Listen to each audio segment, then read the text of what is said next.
સ્વામિનારાયણ સંપ્રદાયના એક સ્વામી જ્ઞાન પ્રકાશ સ્વામી દ્વારા જલારામ બાપા વિશે વિવાદિત ટિપ્પણી છે તે કરવામાં આવી છે અને આ ટિપ્પણીને લઈને રઘુવંશી સમાજમાં, લોહાણા સમાજમાં ક્યાંક ને ક્યાંક રોષ છે તે વ્યાપી ગયો છે અને આ સ્વામી સામે કાર્યવાહીની માગ છે તે થઈ રહી છે. સ્વામી માફી માગે તેવી પણ માગ છે થઈ રહી છે. આપણી સાથે રઘુવંશી સમાજના કેટલાક આગેવાનો છે, કેટલાક લોકો છે, તેમ સાથે વાત કરશું. શું કહેશો બલરામભાઈ, આ સ્વામીનું નિવેદન તમે પણ સાંભળ્યું હશે, કઈ રીતે જોઈ રહ્યા છો આખા નિવેદન?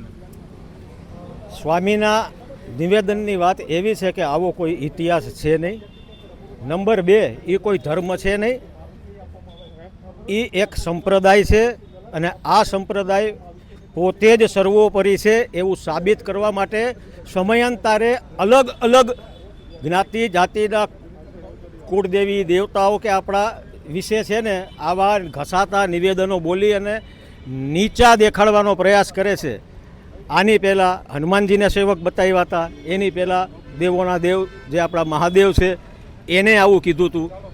અરે ભલા માણા, જલારામ બાપામાં તો આજે 1 રૂપિયો લેવાતો નથી અને એણે તમારા સહજાનંદ સ્વામીથી નહીં, એની પ્રેરણા હોત ને તો તમારી જેમ દુકાનો ખોલીને બેઠા હોત પ્રેમવતીના નામે. તમે 50 રૂપિયા ધોળો ને તો લાડુની પ્રસાદ, બાકી કોઈને પ્રસાદ નથી આપવામાં આવતો, એક દાળિયું નથી આપતા. એટલે તમે આ બધી વાતો બંધ કરો. અને રહી વાત, તો આમાં કોઈ માફી માંગવાની વાત જ નથી. આને હવે પરચો જ આપવો પડે, કારણ કે હવે આ સનાતનીનો ધર્મ, આ રઘુવંશીની વાત નથી, આ સર્વ સનાતનીની વાત છે. કેટલી વખત માફી આપવાની એક ગુનાની? અરે તમારા સંપ્રદાયમાં કેમ આવા કુલક્ષણો છે? તમારામાં જ જમીન કૌભાંડ આવે, તમારામાં જ દુરાચારીઓ આવે, તમારામાં જ સૃષ્ટિ વિરુદ્ધના કૃત્યના આવે. બાળકોને ભણવા મોકલે છે કે તમારો શિકાર બનાવવા મોકલે છે? પણ હવે દરેકે જાગૃત થઈને આની સામે દરેક સનાતનીઓએ લડત ચાલુ કરવી પડશે, નહીંતર આ લોકો જે રીતે આગળ વધે છે એને ખબર જ છે. આજે પણ જાઓ તમે તો એ લોકો આ જ ધંધો કરે છે. આ સંપ્રદાયના નામે ધીકતો ધંધો છે. અને રઘુવંશીમાં તો આ ક્યારેય આવ્યું જ નથી. પણ એક વાત યાદ રાખજો, આ માત્ર રઘુવંશીનો રોષ નથી, સમસ્ત સનાતનીઓનો રોષ છે. કારણ કે વિશ્વ વંદનીય જલારામ બાપા માત્ર રઘુવંશીના નહીં, 18 વર્ણના છે. અહીંયા હિન્દુ, મુસ્લિમ સહિત તમામ લોકો એને પૂજે છે અને એમનો પ્રસાદ લઈને ધન્યતા અનુભવે છે. હવે ગામે ગામથી આ જે પોતાની જાતને હોશિયાર સમજે છે એણે પુરવાર કરવો જ પડશે. કોના ઈશારે આવું બોલે છે એ પણ પુરવાર કરવું પડશે. અને જો હિંમત હોય અને તમારા જ સહજાનંદ સ્વામી સર્વોપરી છે તો દેખાડો બોલીને બીજા વિધર્મીઓ વિશે. કેમ તમે એમનું કેમ નથી કહેતા તમે જ સર્વોપરી છો? તો તમે એક જ આ સૃષ્ટિના છો, રચયિતા? બોલો એકવાર તો ખબર પડે કે સર તનસે જુદા કહે છે. આ અંગ્રેજોનું મૂળ છે.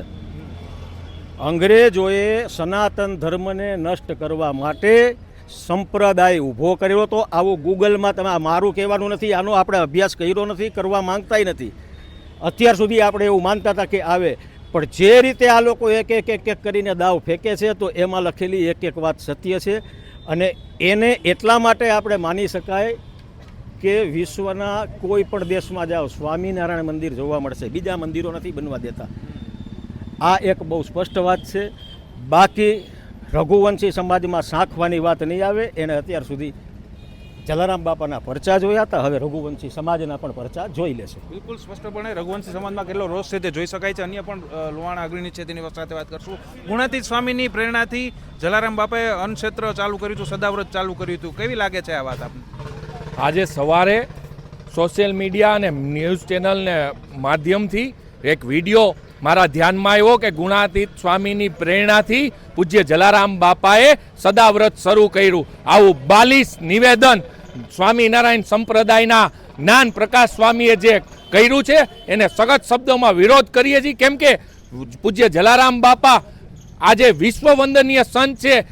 સમગ્ર વિશ્વની અંદર એક જ એવું મંદિર કે જ્યાં આશા ભરેલો દિન દુખિયારો નિરાશ થઈને કોઈ પરત નથી ફરતો, જ્યાં આજે પણ પારે પાય પૈસો ભેટ સોગાત કંઈ જ લેવામાં નથી આવતી, એવા વિશ્વ વંદનીય સંત પૂજ્ય જલારામ બાપા વિશે જે એને ઇતિહાસ લોકો સમક્ષ ખોટી રીતે ઉજાગર કર્યો છે. આવું ક્યાંય ઇતિહાસના પાનામાં ક્યાંય ઉલ્લેખ નથી કે ગુણાતીત સ્વામી અને જલારામ બાપા મહિલા હોય કે આવી કોઈ પ્રેરણાથી. એના પૂજ્ય જલારામ બાપાના ગુરુ પૂજ્ય ભોજલરામ બાપાની પ્રેરણાથી વીરપુર ખાતે પૂજ્ય જલારામ બાપાએ આ જીવન પર્યત સદાવ્રતનો જે નિર્ણય કર્યો હતો એ આજે પણ સમગ્ર રઘુવંશીઓ અને સમગ્ર જલારામ ભક્તો માટે એક ગૌરવવંતી વાત છે. આજે પણ એ સદાવ્રત ચાલી રહ્યું છે, ત્યારે મને સમજાતું નથી કે આ સ્વામિનારાયણ સંપ્રદાયના અનેક આવા નીચ હલકટ સ્વામી દ્વારા વારંવાર અન્ય સમાજની લીટી ટૂંકી કરવા, અન્ય સમાજ ઉપર વિવાદાસ્પદ ટિપ્પણી કરવા, ભૂતકાળની અંદર પણ આ સ્વામિનારાયણ સંપ્રદાયના અનેક સ્વામીઓએ અન્ય સમાજ વિશે અભદ્ર ટિપ્પણી કરી. તાજેતરમાં ભૂતકાળના નજીકના દિવસોની અંદર એ લોકોના સૃષ્ટિ વિરુદ્ધના કૃત્યો ઉજાગર થયા છે મીડિયા સમક્ષ. આ લોકો સનાતન પરંપરાને બદનામ કરે છે. આ સ્વામિનારાયણ સંપ્રદાયના જે ચોક્કસ કહેવાતા સંતો હાલી નીકળ્યા છે, એના કારણે સમગ્ર સનાતનીઓનું દિલ અને માથું શરમથી ઝૂકી જાય છે. ત્યારે પરમ કૃપાળુ પરમાત્મા ઈશ્વરના ચરણોમાં હું પ્રાર્થના કરું છું નતમસ્તકે કે આવા સંતોને ખુલ્લા પડી જાય અને લોકો પણ આવા સંતોને ઓળખી લે અને આનો મુંહ તોડ જવાબ આવનારા દિવસોમાં આપવામાં આવશે જો મીડિયા સમક્ષ અને જાહેરમાં આ સ્વામી જો માફી નહીં માંગે તો.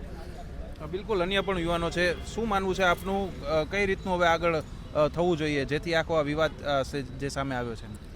આપના માધ્યમથી જે હમણાં ખબર પડી કે આવું નિવેદન આપ્યું, અવારનવાર સ્વામી જે આવા ખરાબ નિવેદન આપતો હોય, ખરાબ વિડીયો વાયરલ થતા હોય, આપના ધ્યાનમાં પણ હશે. તો આ ચોક્કસપણે મારું માનવું છે કે એ સ્વામી આપણા જલારામ બાપાના મંદિરમાં વીરપુર જઈને એના ચરણોમાં શીશ ઝુકાવીને માફી માગે તો જ માફ થશે, બાકી આનું પરચો દેખાડવામાં આવશે જ. અને જલારામ મંદિરમાં જે 2000ની સાલથી જે 2 ટાઈમ જ્યારે પ્રસાદ આપવામાં આવે છે, એક પણ રૂપિયાનું દાન લેવામાં નથી આવતું આજની તારીખે. જ્યાં એક જ મંદિર એવું છે કે જ્યાં દાન લેવામાં નથી આવતું. આ એક જ મંદિર એવું છે જ્યાં VIP કલ્ચર નથી. આ સ્વામિનારાયણ સંપ્રદાયના લોકો તમે ત્યાં જાઓ એટલે સોની નોટ આપો એટલે તમને આગળથી દર્શન કરવા મળે છે. આ કોઈ મંદિર કહેવાય? તો આ ચોક્કસપણે મારું માનવું છે કે આની માફી વીરપુર જઈને માગવી જોઈએ. બિલકુલ, જે લોહાણા સમાજના લોકો છે તેમાં રોષ છે, રઘુવંશી સમાજમાં રોષ છે તે જોવા મળી રહ્યો છે.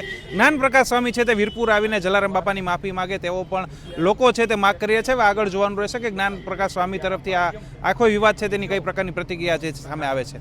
રોનક મજીઠિયા, TV9 રાજકોટ.